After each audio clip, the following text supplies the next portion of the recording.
Bom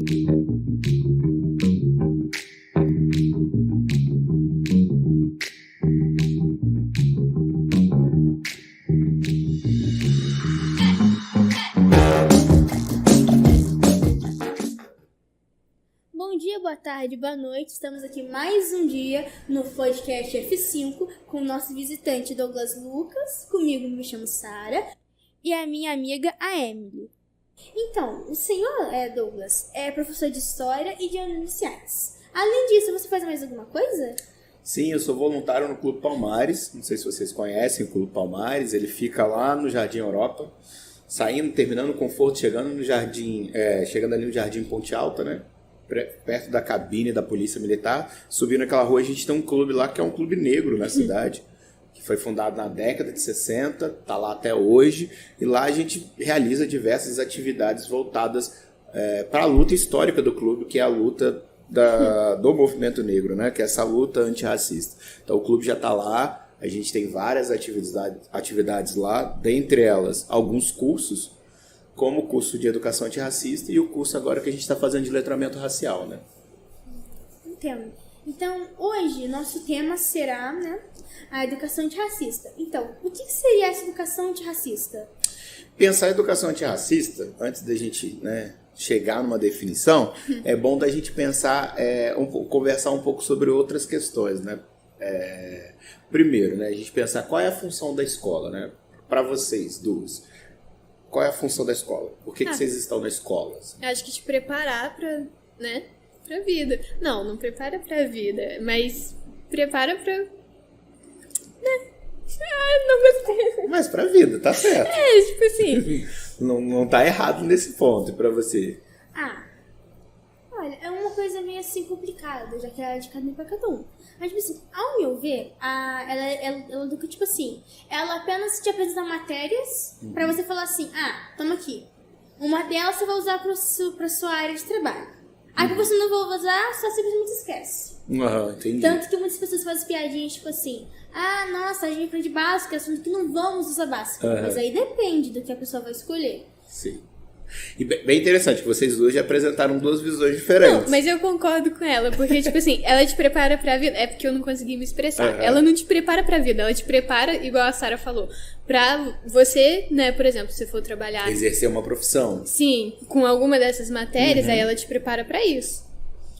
E aí, preparar pra exercer uma profissão é preparar pra te exercer uma profissão em algum lugar, que é na sociedade, não é? Numa vida em sociedade. Por isso que eu falei que você não estava errado. Te prepara para a vida, para viver em sociedade. Então a escola ela vai ter como função preparar pessoas para viver nessa sociedade que a gente tem hoje. E aí a gente precisa pensar que tipo de sociedade que a gente tem e que tipo de sociedade que a gente quer ter.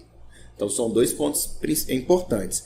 A sociedade que a gente quer ter é a sociedade para a qual a educação precisa preparar, né? Então quando a gente fala de uma educação antirracista, é porque a gente consegue perceber que a sociedade na qual a gente vive é uma sociedade marcada não só pelo racismo, mas por outras formas de discriminação.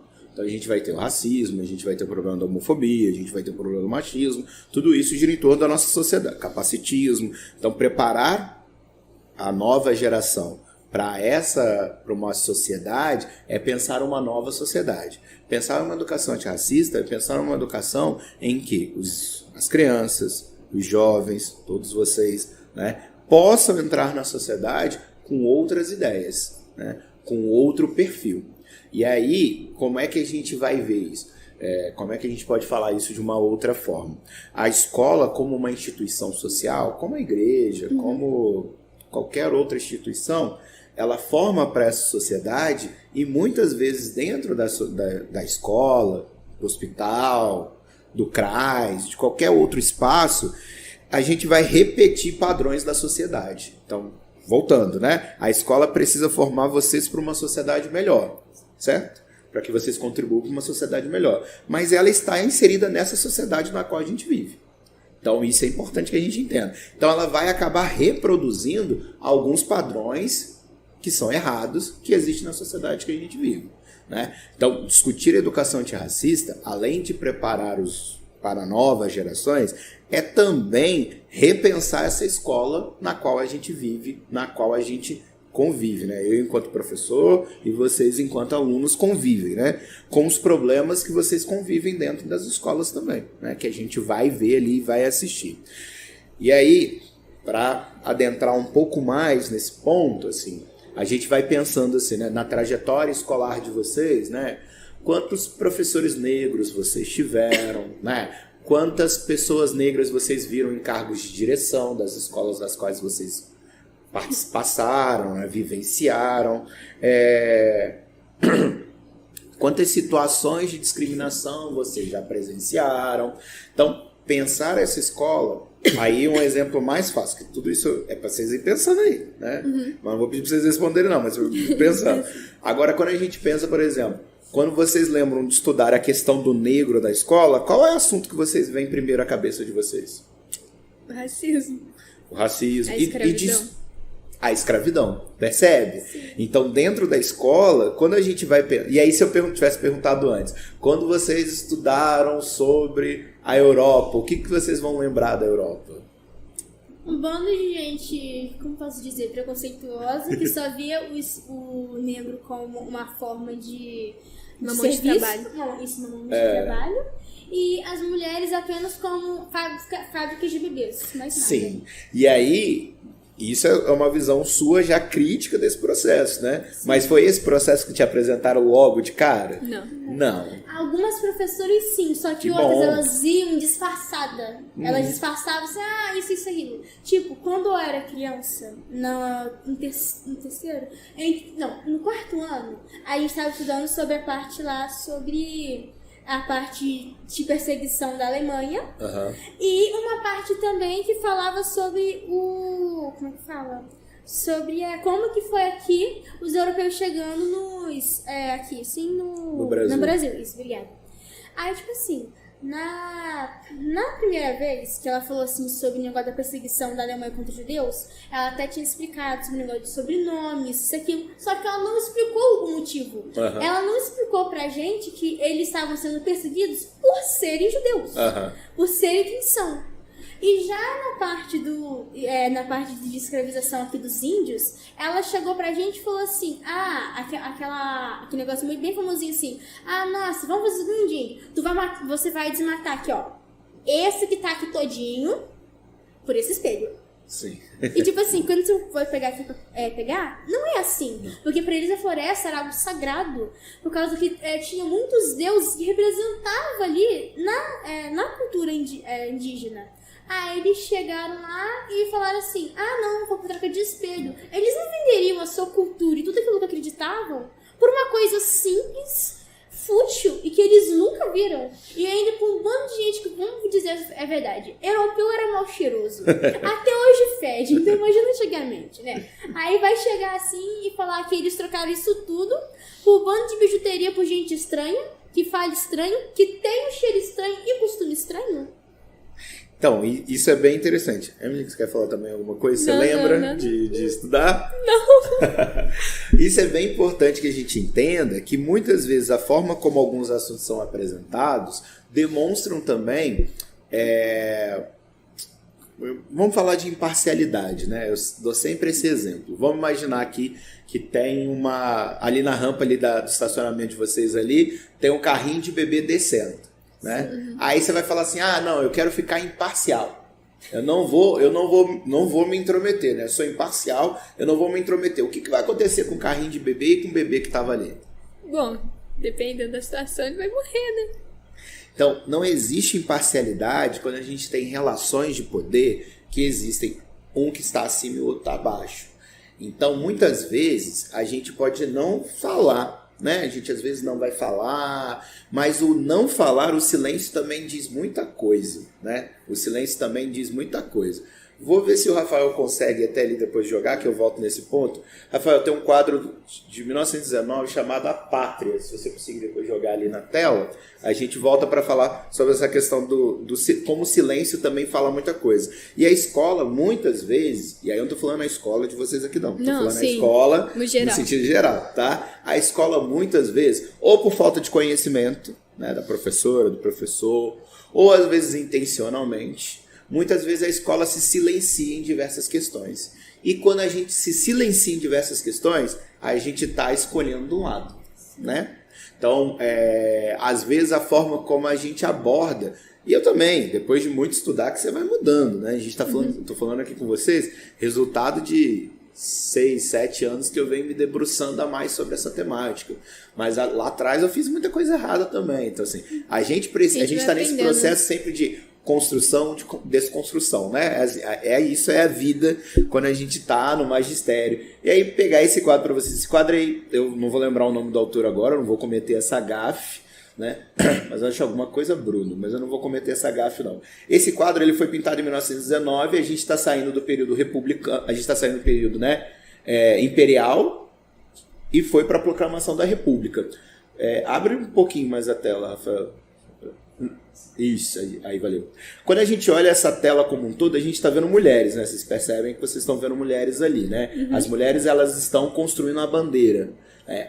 Quando a gente fala da República Brasileira, a gente sempre vai trazer como símbolo a mulher, porque o homem era o símbolo da monarquia. Por isso tem um senhor sentado lá atrás, tá vendo? Uhum. A monarquia ficou para trás, ela é passado. Agora por isso que na nota de dinheiro a gente tem o símbolo, aquele desenho lá é uma mulher, né? Porque ela representa a República, né? Ela tá ligada à história da França, mas não vamos, né? Professor de história é uma porcaria, né? Começa a se empolgar, já viu, né? O inferno. E aí, pessoal, mas vocês podem olhar que as crianças estão pela bandeira também, tá vendo? Elas interagem com o tecido da bandeira. Porque o futuro do Brasil são as crianças, certo? Mulheres, crianças, mulheres construindo, crianças. Mas olha só, todas as pessoas que estão nesse Brasil que eles imaginam, que cor tem esse Brasil que eles imaginam? Branco. Percebe? Então, o silêncio, a ausência, também transmite informação. Né? Quando eu não coloco ninguém ali, eu quero dizer que essas pessoas não vão fazer parte desse futuro. Né? Essas pessoas não precisam fazer parte desse futuro. Então, obrigado, Rafael. Muito em cima disso que a gente pensa toda a construção do Brasil. Né? A construção da República Brasileira, a construção da educação brasileira. Você pega a legislação da década de 40, 45, ela defende uma educação que seja eugenista. A eugenia é uma linha uma linha dentro da ciência que defendia a pureza da raça. E o que era a pureza da raça? Quanto mais branco, melhor. Quanto mais branco, melhor, né? O Brasil vai participar do Congresso Internacional de Raças. E lá o Brasil vai defender a tese de misturar, porque na mistura, na prática, na ideia deles, a partir de 1990, não existiriam mais negros no Brasil. Né? A gente já viveria numa sociedade totalmente embranquecida. Não foi isso que aconteceu, né? Tem umas pessoas aqui para provar que aquilo... apesar de muito se esforçar, do Estado brasileiro se esforçar, isso não foi possível. E aí esse Estado brasileiro e esse grupo, né, começam a questionar esse Estado. Né? O movimento negro lá atrás vai lutar muito, né? E no início dos anos 2000 ele consegue aprovar uma lei, que é a 10.639/03, que é a lei que vai tornar obrigatório o estudo da África, dos africanos e das contribuições, né, na formação do Brasil. Então passa a ser obrigatório o estudo sobre isso. Isso lá em 2003. Vocês não eram nem nascidos ainda, né? Não. Olha só, vocês veem. Então a gente tem aí um bom tempo dessa lei. A lei ainda tá em vigor, mas tem grandes dificuldades para que seja colocada na prática, né? A gente tem muitas limitações, mas foi como o movimento negro percebeu que as coisas só poderiam mudar no Brasil através da educação. E aí a gente começa a se aprofundar nesses estudos. E aí por isso que tem algumas reflexões que vocês já viram. Talvez se não tivesse essa lei, a gente estaria ainda aqui endeusando os europeus, né? Por tudo que eles fizeram. Né? Se vocês forem a Portugal, como tem uma galera do Brasil indo para lá e de volta também, não é essa narrativa que eles contam lá. Né? Eles contam que eles trouxeram para a gente o progresso. Né? A partir do momento que eles vieram para cá, colonizar, eles trouxeram o progresso pra cá, né? É engraçado você falar assim, devolve nosso ouro. Aí eles acham, tipo assim, como assim o ouro de vocês? A gente fez um favor, o ouro era um livro. E é um ouro que grande parte desse ouro nem ficou com eles, né? Foi só pra pagar a dívida, né? Franceses e ingleses, não foi? Isso, pra pagar as dívidas que eles tinham. Então, ainda tem esse problema, né? A piadinha dos franceses espelho, o europeu com ouro. O francês agora também queria pegar a lagosta. Isso tudo é muito importante para a gente poder pensar que essa escola precisa agora tomar uma postura de realmente enfrentamento ao racismo, né? Essa escola precisa falar sobre a África de uma visão positiva. Essa escola precisa apresentar pessoas negras em posição de poder, né? Então, assim, quais foram os autores negros que vocês já tiveram contato, né? Quais são os autores negros que a escola já apresentou? Conceição Evaristo, Tamar Vieira, o próprio Machado de Assis, que durante muito tempo foi embranquecido. Hoje em dia que se reconhece que Machado de Assis era um homem mulato, né? Mulato é o que a gente chama de pardo hoje em dia, apesar das variações que isso tem, mas durante muito tempo Machado de Assis foi lido como uma pessoa branca, né? E por que Machado de Assis foi lido como uma pessoa branca? Porque ele era um homem muito inteligente para ser um negro, né? Então, assim, por que ele foi lido historicamente? Chiquinha Gonzaga, por que ela foi lida historicamente para ser uma mulher branca, né? Como uma mulher branca? Porque ela era muito inteligente para ser uma mulher branca, para ser uma mulher negra, né? Mesma coisa, Chiquinha Gonzaga também se encaixaria no referencial que a gente tem de mulata. Então, tudo isso para poder responder uma única pergunta. Eu falo pra caramba, né? Nossa, não, agora mas que eu pensei. Tudo isso pra gente começar a entender o que é essa educação antirracista, né? Como essa educação antirracista pode ocorrer dentro da escola, né? E vamos dizer o seguinte, existiria uma diferença, ou então uma linha tênue entre o bullying e o racismo? Sim, é bem importante a gente pensar nisso, né? Primeiro que a gente tem que pensar em racismo como uma categoria acima, né? A ideia de que racismo ele vai trazer vantagens e prejuízos independente, né? Dependendo de que grupo étnico que você pertença, ou racial que você pertença, né? Então, racismo é isso. A gente tem as ações de discriminação racial, que aí é colocar em prática aquilo, né?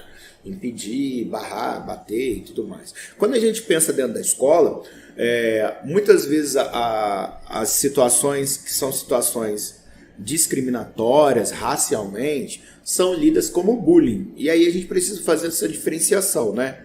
Apesar das duas estarem ligadas, em termos de código penal ou em termos de punição, são duas questões bem diferentes, né? O bullying é uma ação sistemática de perseguição de um indivíduo, né, por alguma característica, por alguma questão. Então você vai ter um indivíduo ou um grupo de indivíduos que vai perseguir uma criança ou um adolescente na prática do bullying. Ela é sistemática, né?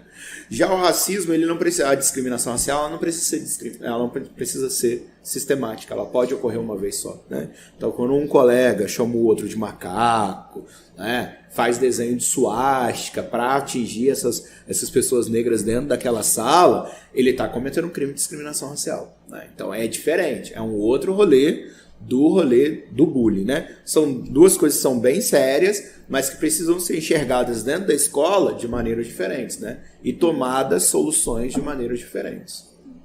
Aí eu queria fazer uma pergunta que realmente é uma dúvida minha. Por quê? Sim.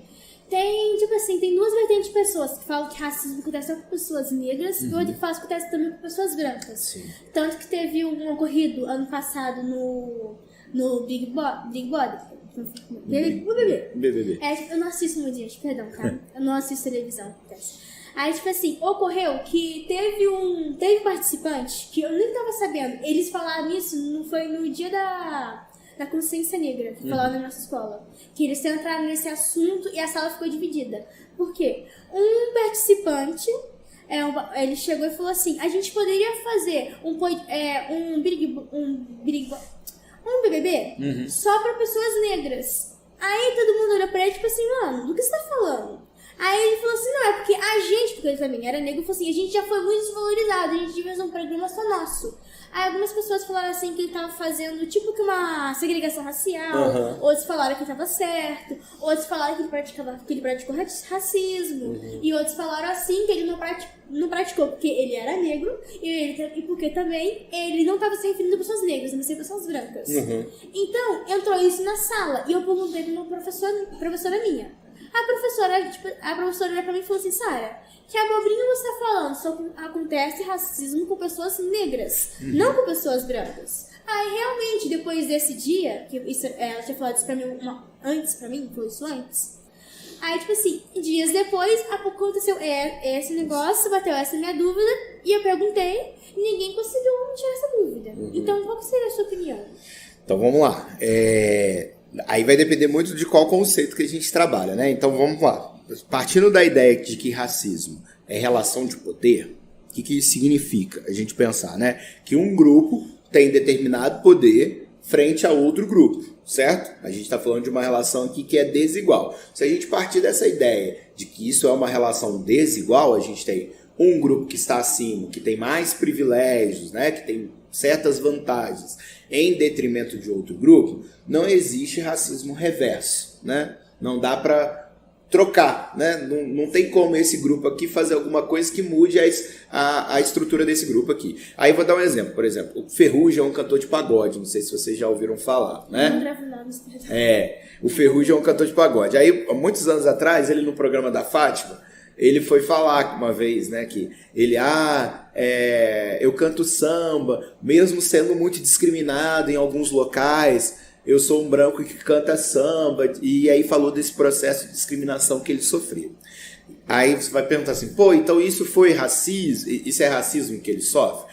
Ele deixou de fazer show? Não. Ele deixou de lançar sucesso? Não. Então isso não é racismo, percebe? Isso não mexeu com o grupo de privilégios que ele tem, que não aconteceria com uma pessoa do outro grupo. Então, às vezes, pode ocorrer, né, de alguém... por que a gente fala que não existe racismo contra as pessoas brancas? Mas meu colega me chamou de branca azeda, me chamou de, sei lá, de leite vencido, sei lá. Nossa, isso é o menos pior. Meu irmão, ele pega um pouquinho mais pesado comigo, né? Porque, tipo assim, eu sou, tipo, como posso dizer? A parte da família da minha mãe, ela é italiana, ela veio da Europa. Agora, a parte da família do meu pai veio da Bahia. Então, o meu pai, ele é negro, e os meus dois irmãos são pardos. Um é mais escurinho, outro é mais branquinho, e tipo assim, se ficar em casa ele fica um pouquinho mais branquinho, se ficar um pouquinho, fica mais escurinho. Já eu e minha mãe, a gente é branquinha. Aí, o meu irmão, às vezes ele me zoa falando que sou adotada, por causa que meu pai é. Aí, ele brinca comigo, ele vira e fala assim, nossa, Sara, sabe o que eu acho que você é? Ele o quê? Um macaco albino. Ou então ele fica assim, Sara, pode ser uma bosta albina. Pra piorar a situação, né? Uma bosta albina deficiente. Em todos os sentidos, né? É bom que aí a gente vai completando a loteria. Ele sim fala assim, Daniel, eu não vou falar nada com você porque eu não quero perder o meu réu primário. É isso aí. Eu ainda é preso pela minha vida e pela minha liberdade, então eu vou ficar aqui no meu cantinho. Isso é importante, Sara, você colocar que aí tem 2 pontos, vou ver se eu consigo lembrar de falar dos 2 pontos, né? O primeiro ponto é essa questão da miscigenação, que é o Brasil, né? Então, assim, definir o que é branco, o que é negro, isso é um rolê bem, bem grande. Mas então, tudo isso que o seu irmão, né, fala e faz... Mas é brincadeira, gente, por favor, não cancele. Ele é uma pessoa muito legal, uma pessoa muito gente boa. Ele brinca assim só comigo porque eu estresso ele, tá bom, gente? Tá tudo tranquilo, né? Tá tudo em casa. Anti-cancelamento, por favor, já deu isso daí. É muito dentro de... a gente precisa pensar muito sobre isso, né? Sobre essas questões. Não estou falando no sentido legal, estou falando no sentido de conceito, tá? Quando a gente fala de... Então, voltando lá ao seu exemplo, dentro da minha perspectiva, a gente não existe, né? Porque mesmo se a gente tivesse um BBB todo negro, esse BBB negro por si só ia fazer sucesso? Garante o sucesso dele? Percebe? Então esse grupo, por mais que ele tente se organizar, ele não domina a estrutura. Então ele não tem poder sobre essa estrutura, ele não age sobre essa estrutura. Então ele não consegue tensionar grandes mudanças, né? E aí por isso que a gente fala que não existe racismo reverso, não existe racismo contra o branco. Agora, a injúria racial, que aí seria, né, você chamar o outro de branquelo, aí hoje em dia há uma discussão muito grande dentro do mundo jurídico sobre isso. Por quê? Na lei, não há uma definição de racismo acoplada naquela lei, né? Então, há uma discussão muito grande e a gente já tem exemplos de processos que estão correndo de pessoas negras que chamaram pessoas brancas, né, de alguma coisa, e essas pessoas brancas entraram com o processo. Então, assim, existem alguns processos que estão correndo por causa disso. Então, dentro da lei...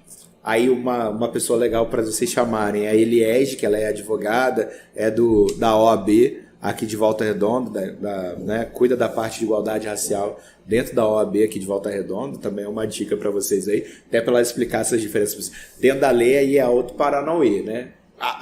Até um ano atrás, se eu tivesse aqui, eu falava, nem dentro da lei, gente, não existe isso. Mas já tem alguns casos que têm ocorrido, tem um que, se eu não me engano, é de algum estado do Nordeste, se eu não me engano, ocorreu em Maceió, que o cara chamou o patrão, né, que é descendente de europeu, você é filho de europeu, escravizador, explorador, e aí o cara tá com processo e o processo tá andando. Mas perante a história ela tá errada. Mas então, o cara entrou com um crime de injúria racial e o processo tá andando, então o Ministério Público acatou, foi pro primeiro julgamento e a coisa tá andando, então assim... Se a gente pegar... melhor, para não, né, se você não tem advogado, é melhor não concorrer, até porque vai pra internet. É perigoso. Então, muito dentro disso, né, os processos estão correndo. E aí também a gente tem que pensar qual é o judiciário brasileiro, né, gente? Quando a gente olha pro judiciário brasileiro, esse judiciário brasileiro, ele é todo branco, né? E são poucas mulheres. Ainda você tem o recorte não só de racial, mas você tem um recorte de gênero. Quando você olha nos altos cargos, que são desembargadores, são todos brancos. E é uma galera que geralmente está ali, ó, né? O pai foi juiz, né? O avô foi juiz, o filho está sendo também, está estudando para ser. Então, assim, aquilo ali que fica ali na vida deles ali. Por isso que a gente vai ver casos, por exemplo, de pessoas que roubam. Não tô falando ninguém roubar, não, tá? Mas pessoas que furtam alimentos. E já há uma quando o STF, né, se reúne, ele cria uma jurisprudência, vou falar assim para ficar mais fácil, ele cria uma regra para alguns casos, né? E esse caso, que é o roubo para subsistência, a pessoa foi lá no mercado, furtou miojo, um macarrão e um extrato de tomate, né?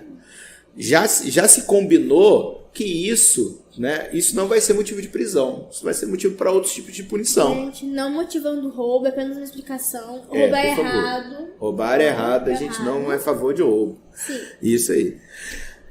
E aí, já se né, deixou decidido que seria assim. Não, nesses casos não vai ser tipo de... Mas a gente ainda tem prisões nesse sentido. Por que a gente ainda vai ter? Porque esses juízes fazem uma leitura fria da lei, né?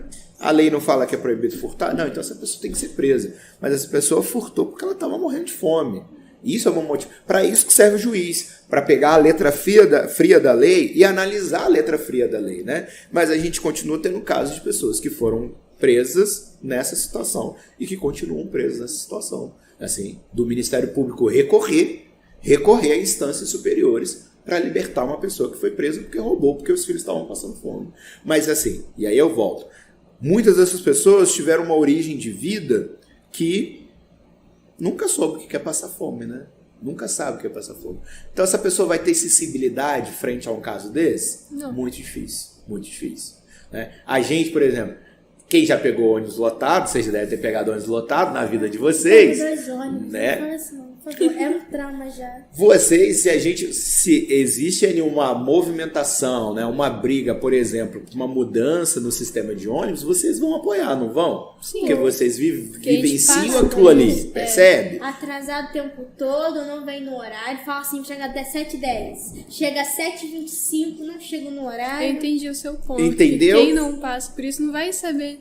Muitas vezes, não é uma regra, mas muitas vezes ela não vai ter a sensibilidade de olhar por essas questões. Por isso, quando a gente defende a ideia da diversidade, quando a gente fala, precisa ter pessoas negras, mulheres, pessoas com deficiência, em vários espaços. Por quê? Para a gente fazer que todos os espaços sejam cada vez mais inclusivos, que todos os espaços tenham maior sensibilidade, se a gente quer ter uma sociedade assim. Por isso que eu falei, precisa muito pensar em qual é a nossa perspectiva de ser humano, né? O que pra gente é ser humano, o que pra gente não é ser humano, o que pra gente é uma sociedade ideal, o que pra gente não é uma sociedade ideal. E tudo isso tem a ver com a escola, tudo isso perpassa pela escola. Porque no modelo ocidental que a gente tem de vida, a escola é que nos prepara para essa vida em sociedade. Então tudo isso, em certa maneira, em um grau menor, né, numa esfera menor, está dentro da escola, né, cara? Um amigo mexe o outro, xinga o outro. É um colega que tem alguma deficiência, que nem todo mundo tem paciência para entender aquilo, né? É igual isso. Quem não tem uma deficiência não vai entender o que o outro tá passando. Não vai ter como opinar sobre isso. E aí, por exemplo, é muito comum quando o adolescente ou o jovem tem na família uma pessoa com deficiência, ele consegue entender muito melhor aquele colega que está dentro daquela sala, porque ele tem aquela vivência. Então, tudo isso a gente está falando para a gente poder pensar melhor como é que essa escola pode ser esse espaço onde todas essas pessoas elas sejam mais respeitadas, né? E sejam lidas como humanas, né? Quando a gente fala disso. E aí, fechando a falação, que a gente vai se empolgando, né? A gente pensa muito, por exemplo, na ideia do macaco, né? Por que macaco? Por que a gente chama os outros de macaco, de viado, né? Por que esses xingamentos eles são ofensivos? Porque você tira desses indivíduos a capacidade de ser humano, né, cara?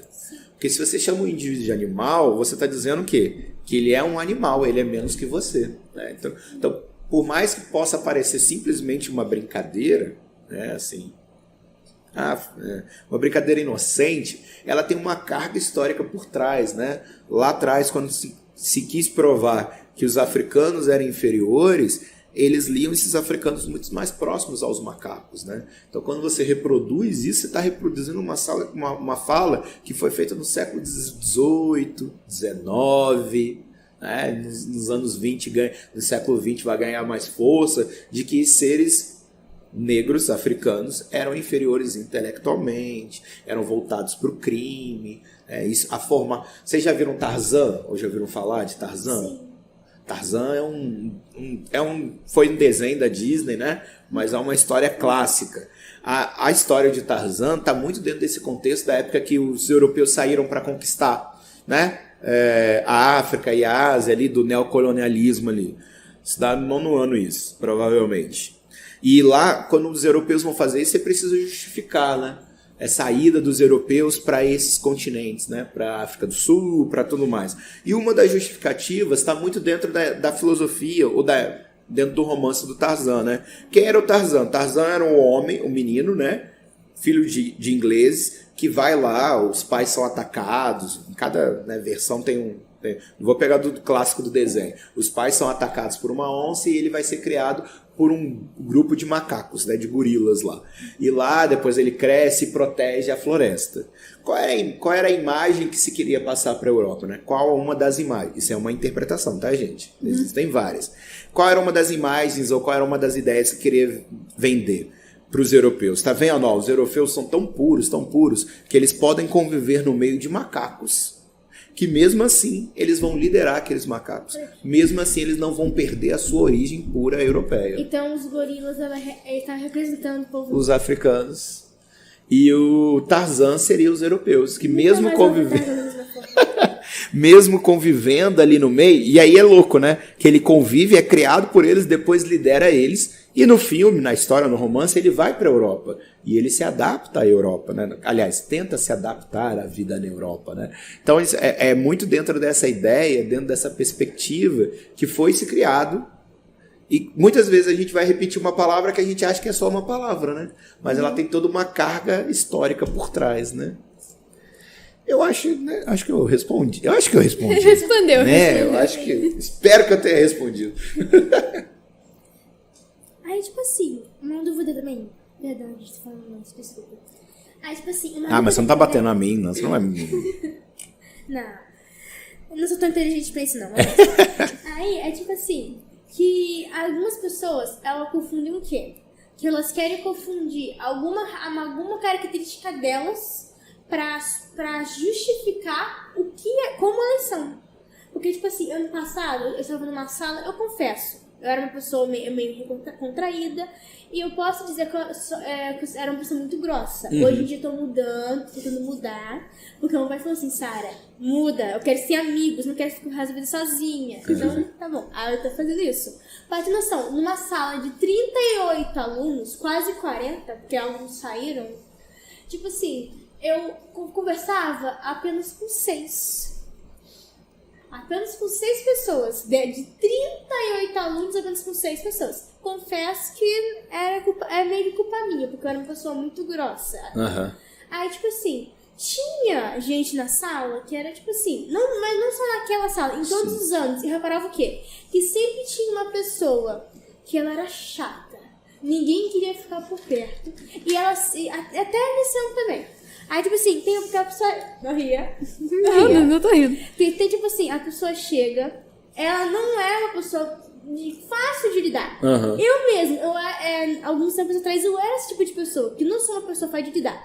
Só que, diferente de mim, eu entendia que era eu. Eu entendia que era eu, só que eu não queria mudar. Porque na minha cabeça era o seguinte, se a pessoa não gostava de mim pelo que eu sou, então, tecnicamente... Ela não me merece, só que eu estava errada. Realmente, eu estava errada. Por quê? Às vezes é bom você mudar pra você conviver numa comunidade. Sim. Porque se você é uma pessoa insuportável, ninguém vai te querer estar perto. Só que eu sabia disso. Só que tinha pessoas comigo que também eram assim. Só que de vez de ter esse mesmo raciocínio que o meu, ela falava assim: ai, você não gosta de mim só porque eu sou mulher. Uma menina, ela meteu essa na sala. Você não gosta de mim porque eu sou mulher. 90% da sala de meninas. Tinha o quê? Vamos pensar, uns 7, 8 meninos. Ela chegou assim, não gosta de mim porque eu sou mulher. Você olha assim, é por isso, tá, minha filha? É por isso. Aí chegava e falava assim, você não gosta de mim porque eu sou isso e aquilo. Você olha assim, não é por isso. Sim. Às vezes as pessoas são chatas. Eu era uma pessoa chata, porque tipo assim, eu tenho uma dificuldade muito grande de você fazer uma piada e eu entender. Tipo, a parte do Tarzan, eu nunca teria pegado. Nunca teria pegado essa parte do Tarzan. Porque, realmente, eu sou uma pessoa que não consigo entender as coisas. Entendi. Aí, como acontecia? Quando a pessoa fazia uma brincadeira que eu não entendia, eu normalmente sempre levava a brincadeira pro lado ruim. Até hoje eu faço isso, só que eu tento me controlar mais. Aí, só que hoje em dia eu falo assim, é engraçado. Antigamente eu falava assim, qual que é a graça? Tá rindo por quê? Ser idiota pra você é engraçado? Pesado! Eu era desse nível. Aí a pessoa rebatia falando assim, olha só, não adianta você rebater pelo simples fato de você querer agir desse jeito. Eu era uma pessoa muito grossa, eu era uma pessoa muito assim, na minha. Então, eu realmente eu era uma pessoa difícil de lidar. Aí as pessoas não gostavam de mim e normalmente brigavam comigo. Mas, tipo assim, não era culpa, de certa forma, das pessoas. Era culpa minha, porque eu era uma pessoa difícil de lidar. Até hoje eu sou, só que tô um pouquinho melhor. Entendi. Eu acho que eu entendi o que você queria perguntar, né? Essa questão das categorias. Vou pegar por esse ponto ali, né? Acho que tem 2 pontos que são bem interessantes aí que você colocou, né? E tem que tomar cuidado como eu vou falar isso pra não soar estranho. E aí, se vocês não entenderem, vocês me falam, tá? Vou começar a elaborar aqui com vocês. Existe uma coisa, muitas vezes, não estou falando especificamente desse exemplo que você deu, mas, né, levando para outros exemplos. Existe uma coisa, né? Muitas vezes quando as pessoas que já estão, né, apanharam muito socialmente por uma característica da qual elas trazem, essas pessoas vão ficar realmente mais ressabiadas. E muitas das coisas que acontecerem com elas vão colocar nessa conta, né? Então, por exemplo, se a gente tem uma pessoa, né, um garoto, um menino, desde pequeno, né, um menino que desde pequeno é afeminado, que demonstra isso, depois ele cresce, se coloca dentro da categoria de um homossexual, muitas vezes durante a vida inteira dele, ele sofreu vários processos de microviolências.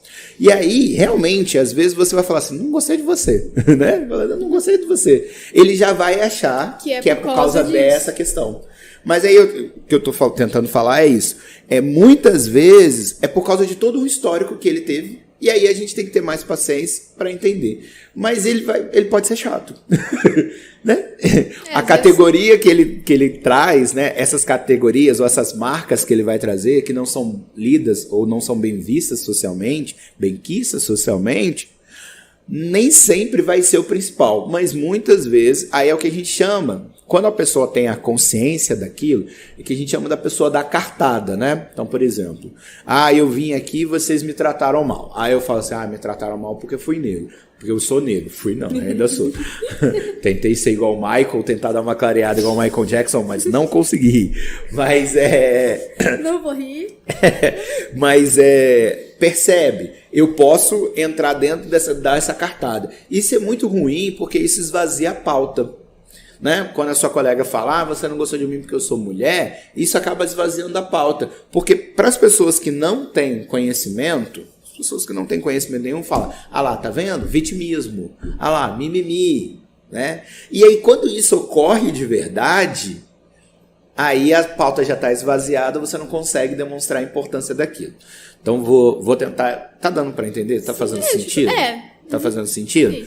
E aí, pode ser, né, que mais para frente, quando isso ocorra de verdade, a gente não tenha forças para poder fazer as transformações que são precisas. Isso não significa que as pessoas não inconscientemente não coloquem isso na conta. Então, vamos dizer assim, vocês têm um amigo lá na sala que é um garoto gay, afeminado, e aí vai ter um menino, por exemplo, um outro menino, que na vida dele, como ele ouviu a vida inteira falando que aquilo é errado, em vários momentos ele vai tratar aquele menino mal. Ele vai falar, não gosto desse menino, não gosto desse menino. E muitas vezes ele não gosta desse menino sem nenhum motivo aparente, é um traço da discriminação, da homofobia que ele carrega, né? Às vezes lá, a gente tá lá, né, vou pegar um assunto que é um pouco mais polêmico, mas só pra gente poder entender. Uma discussão, amor tem cor? Amor pode não ter cor, mas atração, desejo, beleza estética tem cor, né? Porque desde pequeno a gente foi educado a achar alguns padrões de beleza de pessoas bonitas. Então, muitas vezes, você pode olhar para uma pessoa negra e não achar aquela pessoa bonita porque você foi educado desde criança a achar que existe um outro padrão de beleza. Isso não estou falando que isso é certeiro para todo mundo não, tá? Não, sim. É só para vocês poderem entender. E aí, às vezes, você não vai se permitir se apaixonar por uma pessoa negra, né? Porque, como desde criança, você sempre... Você foi ensinado a isso. Eu lembro da Jade Picon, aí vamos pegar o BBB, exemplo de BBB é o melhor que tem. A Jade Picon, aquela, né, famosinha, ela é influencer, né? Dá uma dica, por favor. Ela é influencer, fez novela agora, fez novela já fez um tempo atrás, não tem expressão nenhuma, né? Parece que ela... Ela tá triste, ela tá alegre, a menina ficava o tempo inteiro assim. E aí ela é muito famosinha. Ela deu uns pegas lá, trocou uns beijos com o PA, com o Paulo André, que é um negro, né, corredor, atleta e tudo mais. E aí ela fez uma frase lá dentro, né, quando perguntaram assim, mas vocês vão ter algum relacionamento? Ela, não, Paulo André não é homem para eu me relacionar. E aí, quando você pega... Escolheu umas palavras. Quando você pega uma frase como essa, uma das leituras é essa. Porque o homem negro nunca foi visto como um homem para qual eu devo despertar o meu afeto. Né? É um homem que muitas vezes, né, socialmente é lido como o garanhão, o pegador, o que tem que ser excelente na cama, né? Existe uma visão desse homem negro, mas ele não é alguém para qual eu devo despertar o meu afeto, entendeu? A mesma coisa da mulher negra, que muitas vezes vai ser lida como essa mulher que não vai ser a mulher que eu quero apresentar para os meus colegas, né? É uma mulher que eu quero para os meus pais. Então, muitas vezes eu não me permito. E aí, tá vendo? Ali eu tenho a questão da categoria, que vai, desse marcador social, que vai realmente definir até as formas que eu vou me relacionar. Mas existem também esses casos, que são as pessoas que vão esvaziar pautas que são sérias, se aproveitando, dando a cartada da pauta. E isso é muito ruim, porque se você tem um mínimo de conhecimento, você lê aquilo e você sabe, cara, não foi por aquilo. Aí você tenta relativizar, porque a pessoa tem uma vida, né, que passou muitas vezes aquilo, mas ela acaba prejudicando para as pessoas que não têm conhecimento, porque tudo isso que eu tô falando com vocês aqui agora, se for para falar para algumas pessoas, ai, nada a ver, é porque eu não gosto de pessoas negras, eu não acho bonita. Você entender que a beleza... Conheço gente assim, mas é porque a beleza, a ideia de beleza é estético, né, gente? É construído socialmente, né? Você acha que vocês morassem no Japão, tivessem nascidos no Japão, vocês iam ter o mesmo padrão de beleza que vocês têm? Não. O mesmo padrão estético diferente. que vocês é têm? um pouco mais rigoroso. Ia ser muito diferente, porque o ambiente onde eu tô define a forma como eu vejo as coisas, né? Influencia muito. Influencia muito no que é belo, o que é estético, o que é feio, porque tem isso, né? Nos ensinam o que é o belo, em contrapartida, nos ensinam o que é o feio. Aí volta naquela conversa. Não precisa falar que aquilo é feio, mas se aquilo nunca foi lido como belo, qual é o único lugar que ele tem? Feio. Percebe? Ninguém precisa falar isso, né? A polícia não persegue pessoas negras porque elas estudaram lá na faculdade, lá no curso, que eles têm que abordar só pessoas negras. É porque eles já criaram na cabeça dele, como a maioria das pessoas que eles prendem. Existe um padrão naquela maioria das pessoas que eles prendem. Então, se eles veem uma pessoa negra, essa pessoa negra é suspeita. Percebe? Então, é muito dentro dessa construção. E aí, eles não conseguem entender como essa construção se opera, né? Responde aí. Respondeu. Meus tópicos acabaram, né? Depois peço pra ajudar de fazer mais tópicos. Eu gostaria de fazer mais alguma pergunta? Não, tô bem. Eu entendi sua explicação. Tá ótimo. Aqui. E o senhor, gostaria de enfatizar alguma coisa? Não, tá tranquilo. Se tá rolando pra vocês, pra mim tá de boa. Não, fiz tudo não. Tá olhando aqui.